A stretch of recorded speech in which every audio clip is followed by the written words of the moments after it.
अर्थ का अनर्थ कैसे निकलता है, यह भारत और नेपाल के ताजा रिश्तों में स्पष्ट हो रहा है। नेपाल के प्रधानमंत्री पुष्पकमल दहल प्रचंड भारत की यात्रा पर आए थे। उनकी यात्रा से पहले ही नेपाल के पूर्व प्रधानमंत्री बाबूराम भट्टाराई भारत के प्रधानमंत्री नरेंद्र मोदी पर भड़के हुए थे।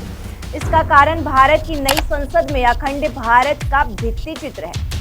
इस चित्र में कपिलवस्तु और लुम्बिनी को देखकर बाबूराम भट्टाराई ने तो यहाँ तक कह दिया कि भारत सरकार को इस चित्र के पीछे असली उद्देश्य और होने वाले असर को लेकर समय पर जानकारी देनी चाहिए।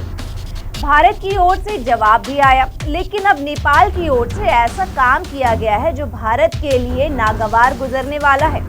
नमस्कार, मैं हूं नेहा और आज के पंचतत्व में हम आपको इसी विवाद के बारे में बताएंगे।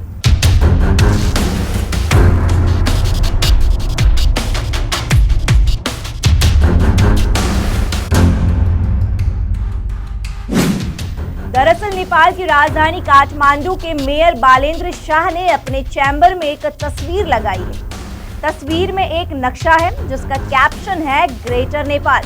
बालेन्द्र शाह द्वारा लगवाए गए नक्शे में खास बात यह है कि इसमें पूरा नेपाल तो है ही, भारत के कुछ हिस्सों को भी नेपाल की सीमा का हिस्सा बताया गया है।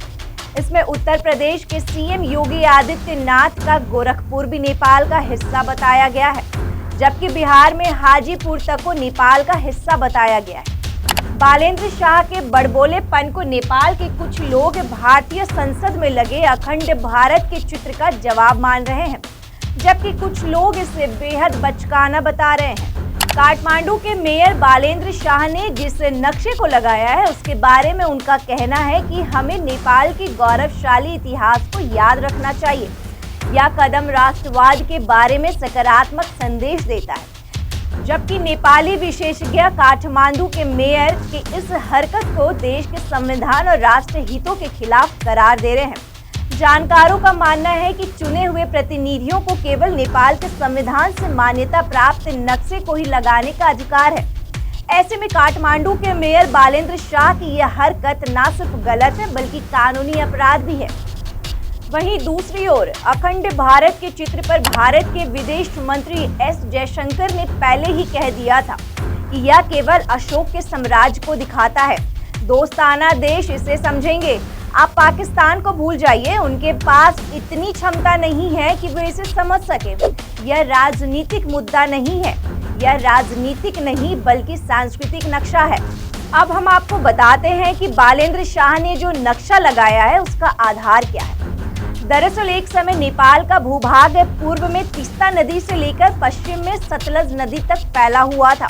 इस बीच अंग्रेजों के साथ युद्ध में नेपाल ने अपनी भूमि का एक बड़ा हिस्सा खो दिया था। युद्ध के बाद मेची से तीस्ता और महाकाली से सतलज तक के क्षेत्रों को स्थायी रूप से भारत में मिला लिया गया था। नेपाल और ईस्ट इंडिया कंपनी के बीच 4 मार्च 1816 को सुगौली संधि पर हस्ताक्षर किए गए, जिसने नेपाल के क्षेत्र को मेची महाकाली नदी तक कम कर दिया।